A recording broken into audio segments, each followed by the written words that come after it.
Yeah. And Adrian and Tim are going to go through the Inflation Reduction Act at a high level and then go into some of the weeds of the policy that just passed in the United States. I think we're thrilled to be able to host this conversation just days after Leader Schumer, the team that Adrian and Tim support, and the leader that Adrian and Tim support, can say that the Senate is staying in Democratic hands after an election back home in the U.S. So Adrian and Tim, really excited for both of you to be here. To open the event, just turn it over to you to do some remarks. Hi everybody, can you hear me? I feel like we're having...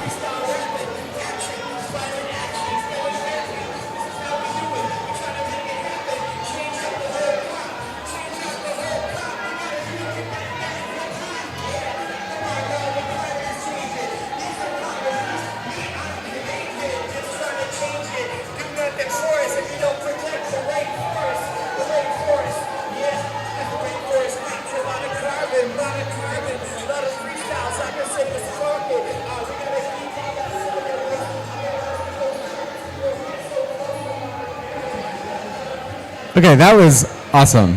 I will happily be interrupted by that many times over.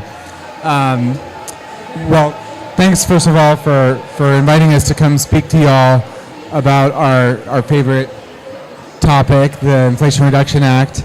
A lot of people don't realize actually that we started working on that bill, which at the time was not called the Inflation Reduction Act, in 2019. Not because and if you recall, 2019, we were in the depths of the minority in the Senate, so you get some time to think and plan ahead. And that's what we started doing. In 2019, we were starting to think about what future Congress, where Democrats were in the majority, what we could do on climate, knowing that it would take a lot of time and effort and planning to be able to pass legislation quickly. We may have a narrow window of time to get something done, and so we had to be prepared to move quickly. What we understood at that time and what became true when President Biden became elected and announced Build Back Better, which was the president's team's vision, we worked very closely with them on that, and it was very in line with what we've been thinking about, was that climate change, as we all know, everybody who comes to the COP knows this, is a complicated problem that touches every single part of our economy. It touches everyone in different ways, different businesses, different individuals from different types of communities in different ways. And so we knew that we had to design policy that, to be effective, it had to address each part of the climate problem in a targeted way that would bring in stakeholders and meet them where they are and make sure that the solutions worked for that specific sub-sector of the economy that was either contributing to climate change or was impacted by climate change in some way. So that was, from the outset, how we planned to assemble what became a very complicated package of policy. Our North Stars from the very outset of this process were first maximizing emissions reductions with the votes that we had in the Senate in particular, but also we had to make historic investments in environmental justice, making sure that we didn't leave the most disadvantaged communities and individuals behind, that they were part of the solutions. And of course, we also wanted to make good domestic manufacturing jobs across the United States. So these were sort of the basic themes and architectures that guided the entire process from when in its infancy all through the various twists and turns that I'm sure many of you followed in the news. When Build Back Better was first announced by the president, and we had negotiated various iterations of it, obviously in Congress, the amount of dollars invested changed pretty dramatically over each iteration. I remember the first iteration was $6 trillion, $6 trillion, not just for climate, but for many different programs, but the climate piece was well over $1 trillion. And in the end, we ended up with about $370 billion for climate. But one thing that a lot of people don't realize is that we didn't end up losing that much emissions reductions over those reductions in spending because of the incredible work that many stakeholders did and the planning that we had taken underway, especially, and Tim will talk about this, to make sure that we were guiding the negotiation with a science-based process to maximize emissions reductions at each step of the process. So I'm going to pause there. Tim is really somebody who invested a lot of blood, sweat, and tears in really making sure that we did this in a really rigorous way. So I'll let him pick it up from there. And thank you all for being here. And thank you, Ryan, to America's All In and WWF for having us. This is great. So to build off where Adrian started, I kind of want to talk about three things in particular. And that is that the Inflation Reduction Act, or as we affectionately call it, IRA, and the Infrastructure Investment and Jobs Act, or as we affectionately call it, BILL, because it's a bipartisan infrastructure law. So BILL and IRA together put us on track to hit 40% emission reductions by 2030. And that puts us really within reach of that 50 to 52% target that the president set. And that, from things like the Kigali Amendment, additional administrative actions, which is a really exciting thing. And has, I think we've all seen, changed the way the U.S. delegation has been able to come into COP and have real conversations. And those two things together represent meaningful emissions reductions, resilient policy, and a replicable policy that other countries all over the world can look at and take seriously. And I think that is one of the messages we really want to share here today with all of you. But let's break those three things down. So meaningful. That 40% number, that wasn't easy. We didn't make that number up. And it also took a significant amount of time for us to get there. I developed, I guess you would call it cutting edge for the Senate, but out here it's probably just a fancy spreadsheet, tool that allowed us to layer that scientific and data-driven insight over the policy decision-making process, which really, I think, changed the conversations that our senior leadership was having in the room as we were figuring out how we navigated this very complicated and up and down roller coaster adventure that was getting to the Inflation Reduction Act. I affectionately named that tool the Ambition Tracker. And in a lot of ways, it's a meta-analysis, right? That we pulled data from sources across all sectors, so academic experts, NGOs, private sector, and then supplemented and cross-check that with data from the administration. It's hundreds of people's time, energy, decades of work and data that underpin this because we were looking at incentives, not standards. Due to the nature of the bill. And incentive-based modeling was not something that a lot of these companies and entities were doing. So it was a lot of work to help even get them to the point where they were thinking about that in the creative way that we needed them to. That together allowed me to create an interactive dashboard that I called the scenario builder. And so in there you could turn on and off policies and see what happened to our emissions, to our dollars, to everything. And, that also allowed us to check additionality. So we could see, for instance, what an extra $1 billion would do if we had data for it. Or what would happen if you put these policies together that worked together better than they did alone. And I think that really is what allowed us to be so nimble and responsive to all of the pressures that we were facing, whether it was the parliamentarian who's like the Senate's rule keeper on what we're allowed to do, or pressures from our caucus, or just top-line downward pressure generally. So together, that really gave us an interwoven set of incentives that together were stronger and more effective than any one of them would have been alone. That really brings us to the second point, which is that the Inflation Reduction Act is resilient. I don't really like war metaphors, but I haven't figured out a better one than this. A lot of folks talk about silver bullets in policies. We went with the silver buckshot, in that we had all of these little policies that together were so much stronger.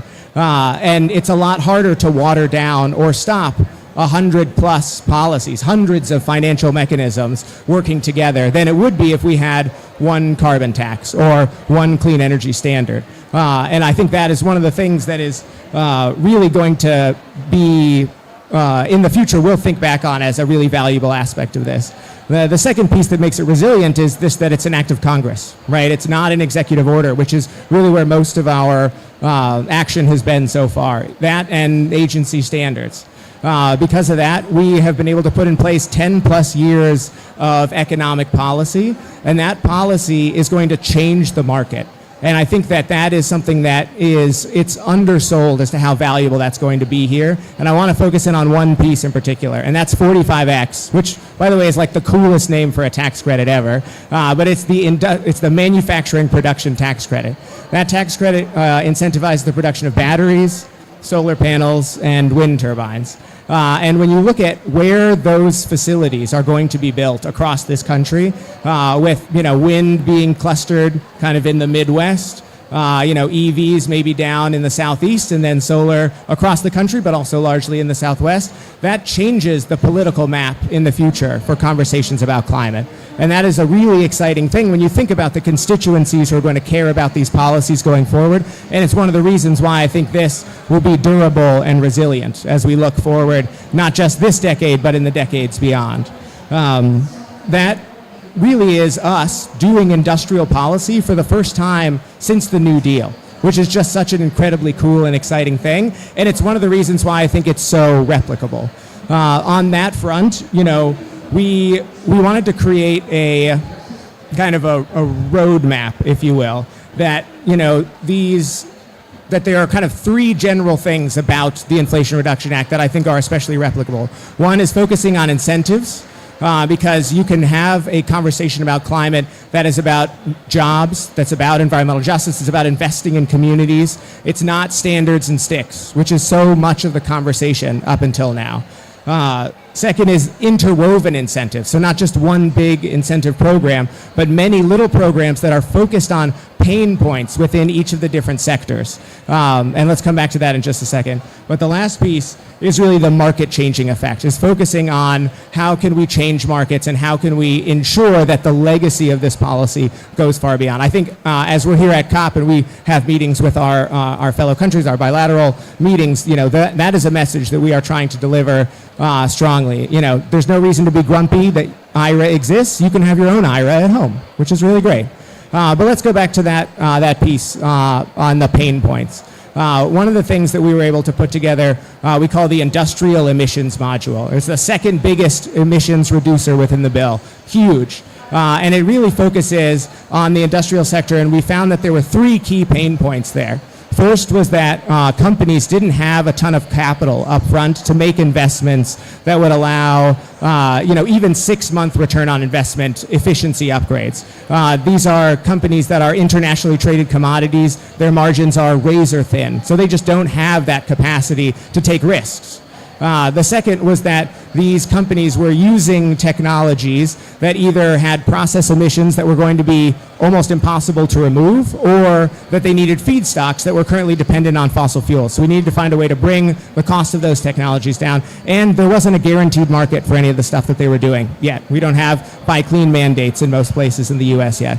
And so in order to address those, that first one, the manufacturing piece, the Advanced Industrial Manufacturing Program runs through DOE. It's $5.812 billion in grant money to actually deploy real low and no carbon manufacturing facilities in the US, which is huge. It's something DOE has never done before. It's really, really exciting. For that second piece, bringing down those technology costs, we've got 45Q, which is that carbon capture tax credit, and the new hydrogen production tax credit to make green hydrogen as a feedstock. And then finally, you've got that market creation piece. And in this, we had two kind of sets of policies. One is an environmental product declaration labeling program, which is to say, having EPA design a standard by which we could judge all materials against each other on the same metrics and know who's cleaner and by how much. And then the second is a labeling program that's associated with that. So that information isn't just for us and the government, but for the whole community. Second is then guaranteed procurement of those low carbon materials. And so that's money flowing through the General Service Administration, through Department of Homeland Security, through the Federal Emergency Management Agency, and of course, I think the one we're most excited about is the Department of Transportation. And in that one, it is a program about $2 billion focused on the incremental cost between conventional materials and low carbon materials. And so that $2 billion leverages the tens of billions of dollars that we spent in bill, so that money goes towards cleaner projects and cleaner materials by really just focusing on that little incremental piece. So I think that makes, hopefully, you would agree, a pretty good case that this is a meaningful policy that is resilient in the face of America's changing political climate, and that it's replicable, that other countries can and should be looking at how they can do these same things at home. So thank you.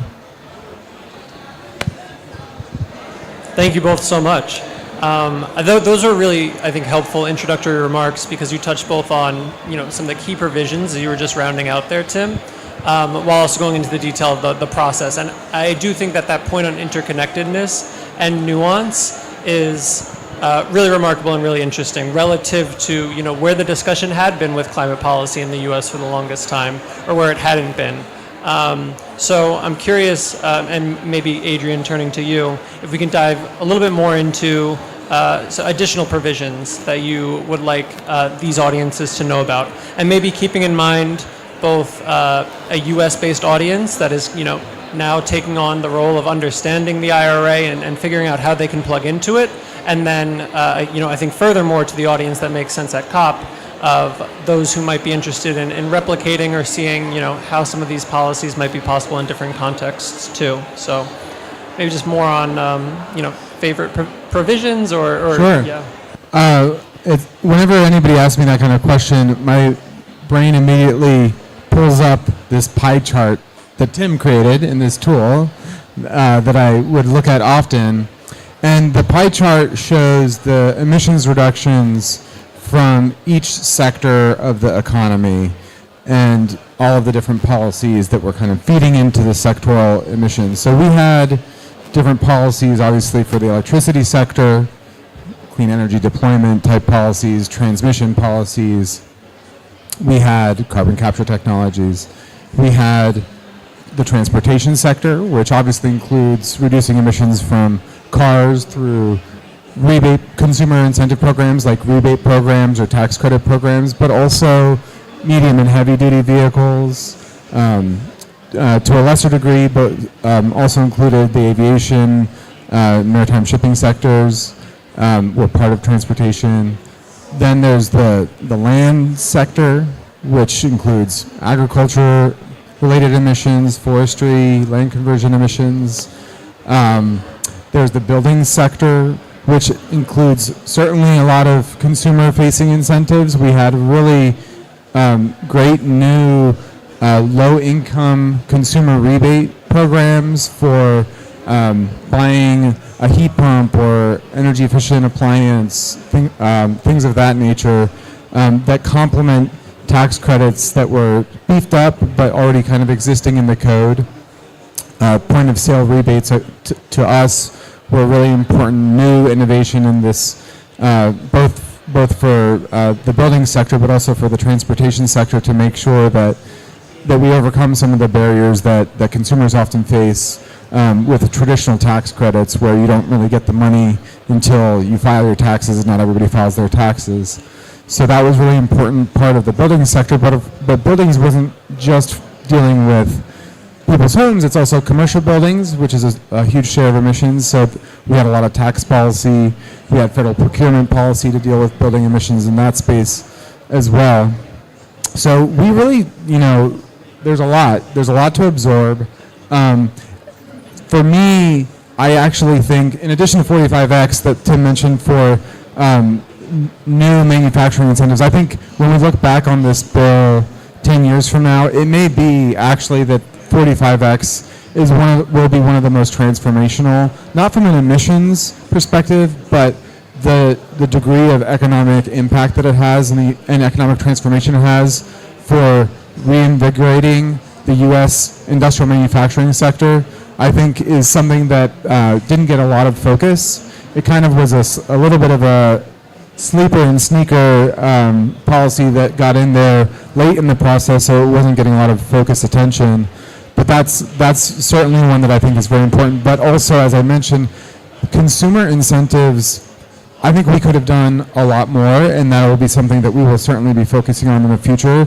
But just creating these new consumer rebate programs, especially focused on low-income people to actually be able to access affordable clean energy technologies, I can't overstate how powerful that is to bring everyone into the new clean energy economy. We need to do a lot more work to build on that, but I think it was really important to get that process started in this bill. Oh yeah, so in addition to the ones I mentioned, it's always so hard. It's like picking your favorite child, right? But to Adrian's point, the tool really guided a lot of our work, and we had a metric in there, the dollar per ton, and that was like you live or die by your dollar by ton value, right? And there were some that we were so surprised by. For instance, like building codes. We saw huge returns on investment with building codes because a little money goes so far in helping get states to come along and actually adapt stronger codes, and that the downstream impact, especially making those changes now, is huge as you start to look further on into the decades.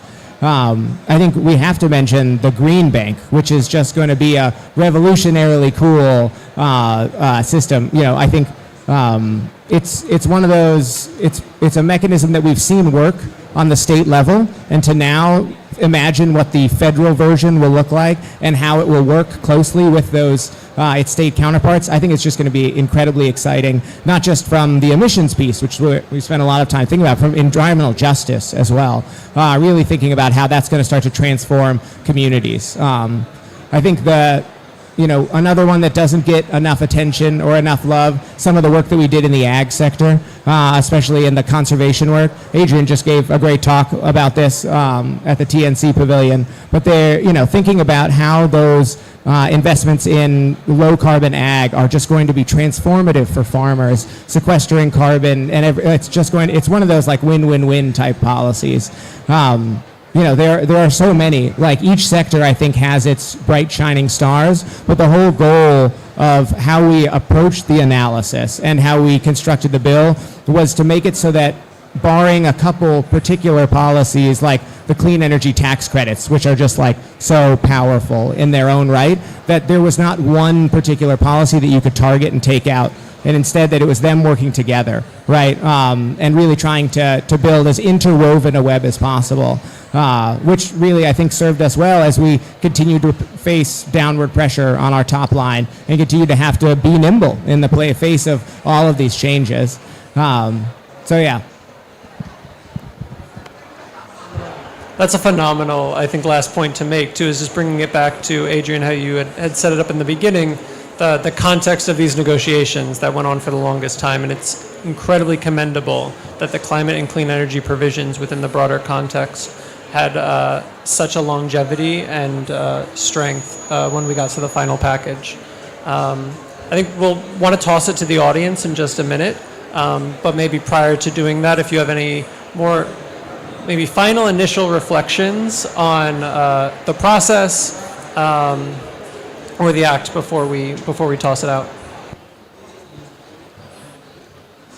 One thing I'll just mention, which was an interaction we had on our way here with a woman who was just inspired by the fact that Congress was finally able to pass something meaningful to address climate change, and how I think it's important for us to all keep in mind, and certainly Leader Schumer has always strongly felt that it's important to demonstrate that we're able to tackle as a federal government big problems.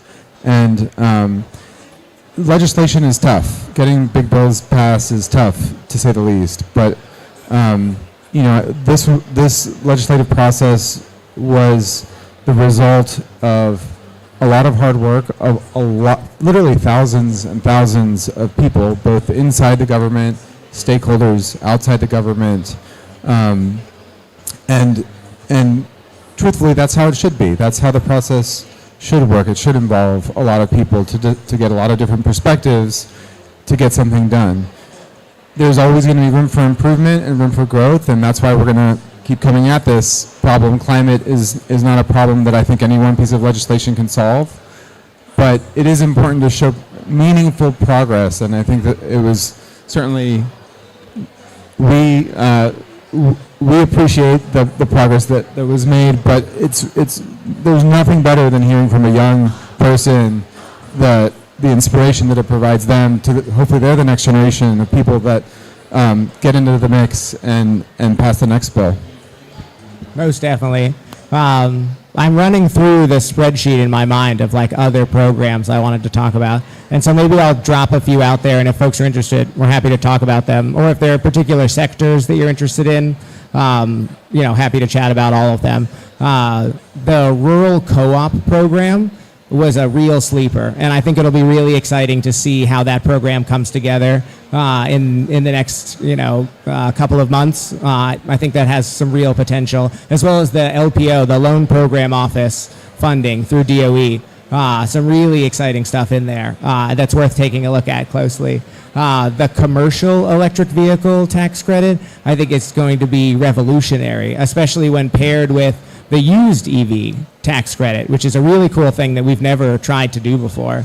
There's just so much cool stuff hidden under so many little rocks. So I would love to explore all this with you. And really, I think that it's so fun to go into these meetings and so different than last year. And folks are always starting off with thank you and congratulations. But in reality, this, as Adrian said, this victory is shared by everyone who has been in the climate movement, whether you were out marching decades ago or, at the Climate Reality Project trainings, whether it's, going and pushing your uncle at the Thanksgiving family table, who was the one who says that climate change isn't real, to all the way up to the activists who have been fighting for this for years. Like, this victory is shared by all of us. And I hope that everyone here feels proud of what the U.S. has gotten done, and that we can hold our heads up high in the international circle and say, we're here, we are in fact all in, and we are really excited to go forward.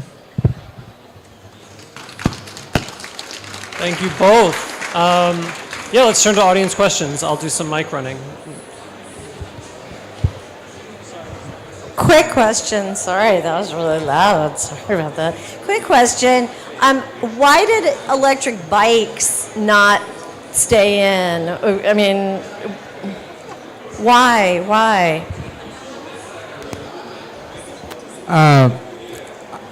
So I can't really get into any specific policy decision like that, but what I'll generally say is we had to make very tough decisions. There were a lot of things that ended up on the cutting room floor that we would have loved to keep in the bill, but we had to keep reducing the total amount of money spent. And as Tim said, we had to be a little bit dispassionate in the process, about whether we liked a policy or not, and there were many policies that we loved that got cut, but either they didn't deliver on dollar per tons, and we had to make some very tough funding cut decisions, or they cost us votes.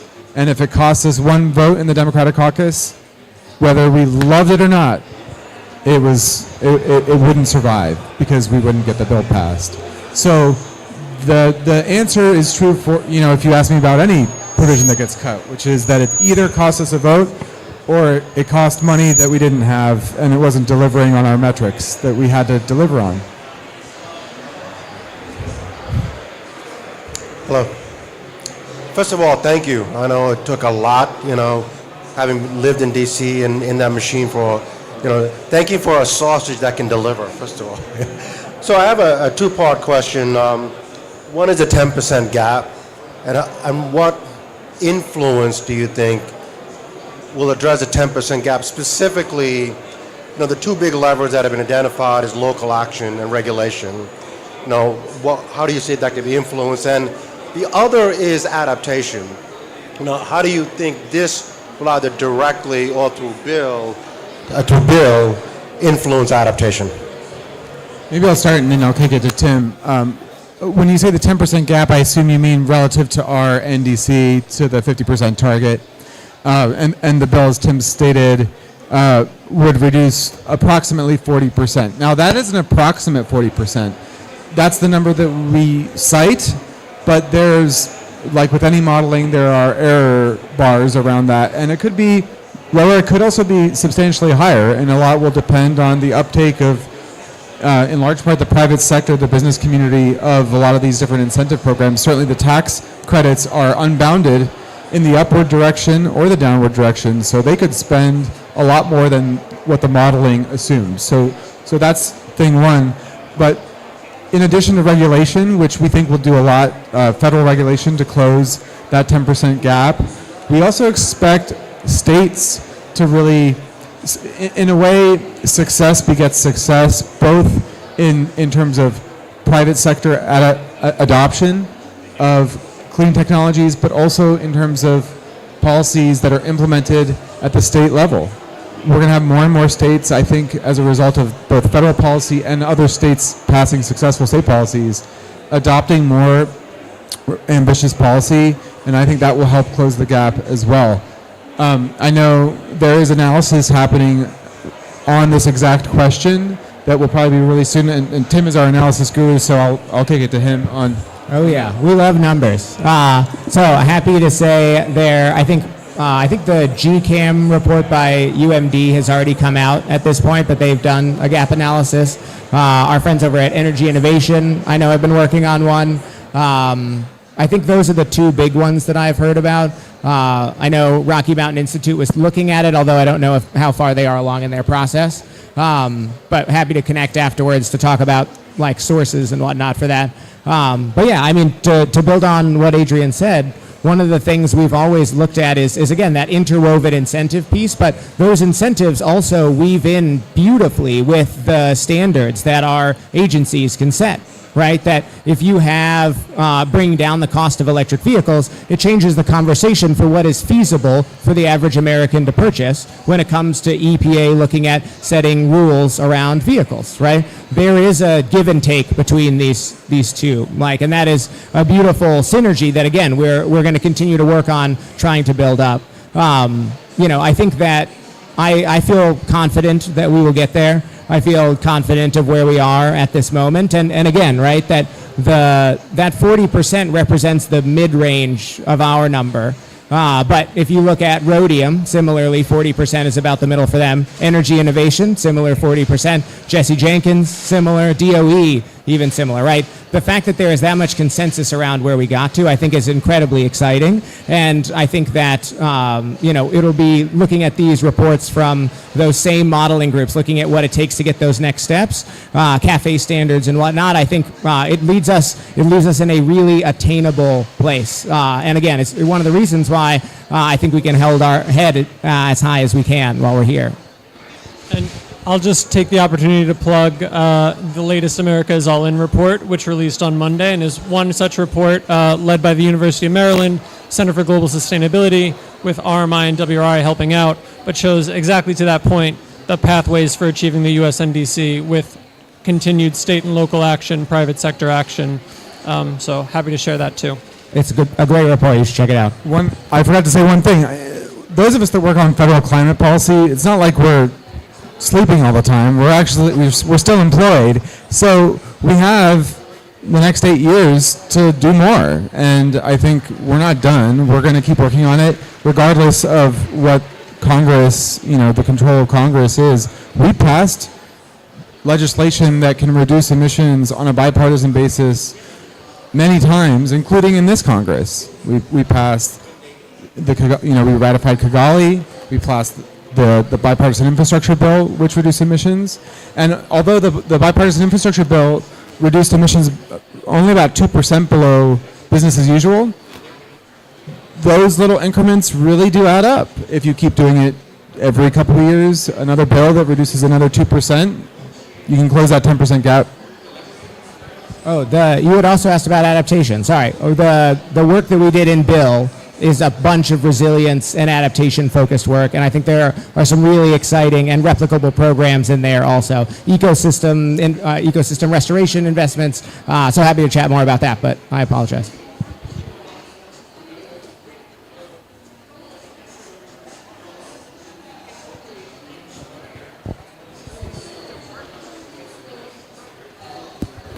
So 2 questions. First, can we all have 45X t-shirts? Could you guys help us out with that? I love that idea. Make it happen. Second is more on your durability and kind of related to your question. Now that enabling legislation is passed and some of it's been down into the agency decision making, have you designed any sort of durability into that stage of the process? And is there anything us in the U.S. can do to help ensure that the things in the enabling legislation get all the way through to deployment?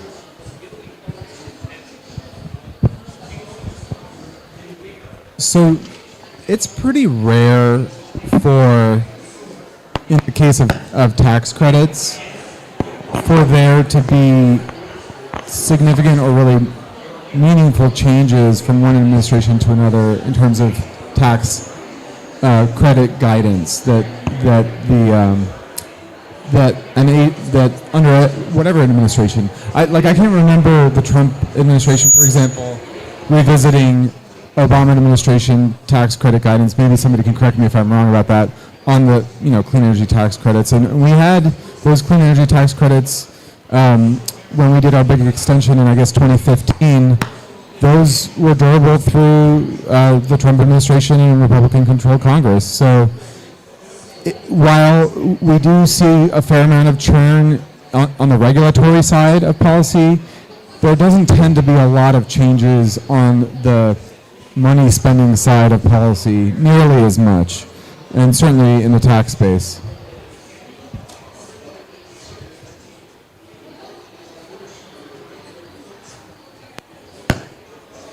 Thank you. Well, I'm Clara Summers with the National Caucus of Environmental Legislators, and first off, I know you said it was a team effort, but really, thank you. Such a triumph to have not only the IRA, but also the the infrastructure law. And between the two, as a young person, I actually have hope for the first time in a really long time. So thank you for continuing to negotiate. Working at the state level, some states are really excited about building out EV infrastructure and particularly battery manufacturing, and at the same time are concerned about the waste stream for those batteries and the potential for a lot of bad mining expansion for said batteries. And one of the policy interventions that some folks have identified is the ability to design batteries for recycling from the outset and have different manufacturers designing batteries for interoperability and having that shared kind of standard. And I'm wondering if there's any plans for federal leadership to help facilitate that process.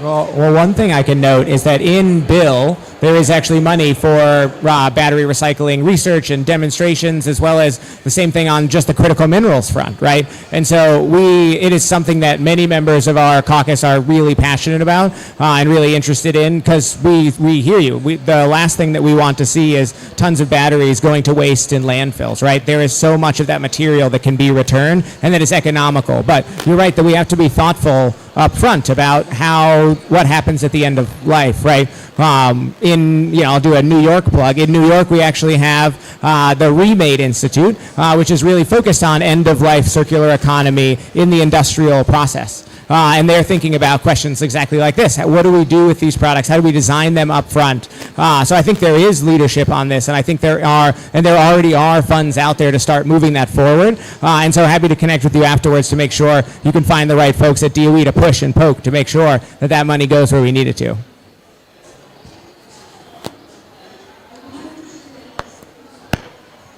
Oh, can you hear me? Yes. Hi.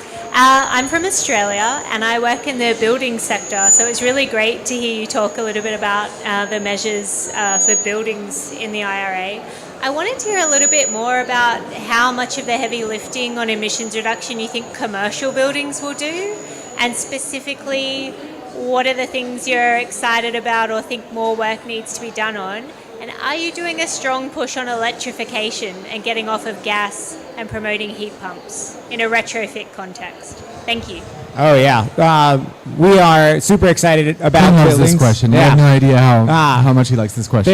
There's so many cool things in there, but again, I mean, I think the first thing I'll say at the front is we have more work to do there, right? I wish we had the same ability to do something like we did with the industrial emissions module, where we could identify each of the pain points and really fix, I think, the sector there. But there were, I think, two major barriers. One was in the commercial sector, the diverse like stock of buildings, from hospitals to schools to courthouses, makes it difficult to put a one-size-fits-all policy there. Right now, our best effort is 179D, which is the commercial retrofit tax credit. It is relatively tech neutral in that you reduce beneath a baseline and you get a certain amount of money per square foot, which we think is a really exciting model to move forward with.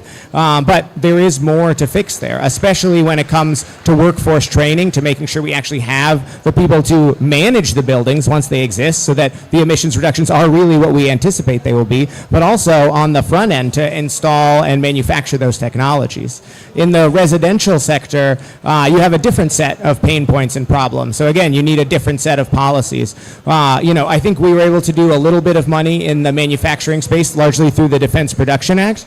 And then we were able to do some good work at the end on the rebates. We used to call it ZHA, and then they called it HEHA, and now I think it's just the high efficiency retrofit program that is really focused for lower income communities and is really exciting. That plus the Hope for Homes program really provide a lot of money really targeted to lower income folks to make those upgrades. And then there's the 25C tax credit, which is designed for everybody. If you live in the U.S., starting next year, 25C will allow you to get a pretty significant amount of money to put a heat pump in your house, to do upgrades to make the building envelope more efficient. It's really exciting. Pair that with 25D, which is the solar credit. Now you really get something cooking there back home.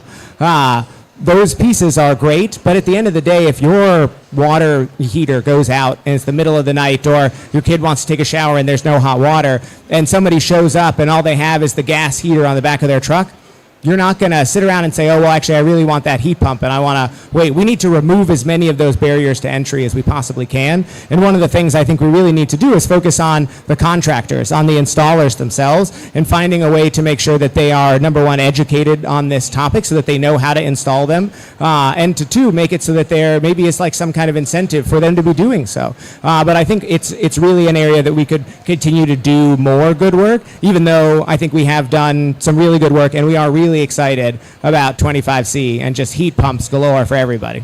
The only thing I would add is that because we knew that there was going to need to be a lot more innovation and work done in this space, we also included quite a bit of money, $27 billion for Green Bank. And the kind of emissions math of the Green Bank was really uncertain, and so we had to actually pick a very conservative number in the model, which is why we actually think there's a lot more upward potential in the emissions reductions in the bill. But the Green Bank, we actually expect to do a lot of the innovative financing of the building sector in ways that we have never even conceived of and wouldn't have really even been appropriate to put into detailed legislative text. But that's the whole point of the Green Bank, is to give these different institutions across the country money to just deploy capital in an innovative way to reduce emissions in all kinds of sectors, but we really expect it to target the building sector, and especially the buildings in disadvantaged communities, which that we made explicit in the sort of the mission of the Green Bank. We set aside large portions of those funds to address emissions in disadvantaged communities, and hopefully it does a lot of the work in the building sector. Yeah, the general fund, which is I think it's $8 billion general and then $12 billion low income set aside. That $20 billion of the 27, we really expect a significant portion of that to go to the building sector. It's a great point, and it's really exciting. I think what can happen there, because there's some really cool, innovative financing mechanisms out there to make it so that that money can go really far and be really effective. It's a great point. So. This has been a 45-minute event, and I feel like it very easily could be a 6-hour event, at a minimum. Really, really appreciate Adrian and Tim, you all being here and doing a deep dive into the Inflation Reduction Act. Thank you again for helping for persevering and getting this across the finish line. And yeah, thank you all for attending. Thank you.